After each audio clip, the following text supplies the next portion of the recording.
Alors, on va reprendre l'exemple qui est dans votre cours. Donc, vous avez un cube ABCDEFGH qui est dessiné en perspective. Ce qui est important dans la représentation en perspective, c'est que les arêtes qui sont dans un plan de face, c'est-à-dire le plan de la feuille, en face de vous, ces arêtes sont dessinées en vraie grandeur.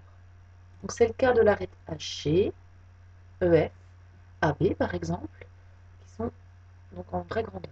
Le carré ABFE est aussi dessiné en vraie grandeur, puisqu'il s'agit d'un carré qui est en plan de face.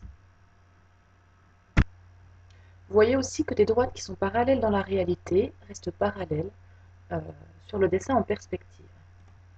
C'est le cas par exemple de EF et de AB, ou de HG, mais aussi de BC, AD, EH, qui sont aussi parallèles sur le dessin, puisqu'elles sont parallèles dans la réalité. Ces segments sont des fuyantes. Ces fuyantes sont en général dessinées avec un coefficient de réduction par rapport à leur taille réelle. Donc, sur le dessin en perspective, elles sont plus courtes que dans la réalité. On leur applique donc le coefficient qu'on a choisi pour le dessin en perspective. Dans le dessin qui est ici, on a choisi de les représenter, ces fuyantes, en donnant un angle de 30 degrés pour indiquer la profondeur, et donc on le respecte sur toutes les arêtes fuyantes qu'on dessine.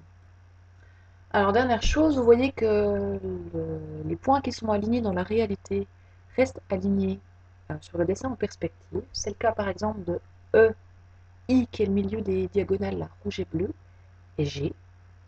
Et puis on a aussi le respect de l'alignement et des proportions. Bon, à vous maintenant de compléter votre fiche de cours avec les exemples et nous le corrigerons en classe.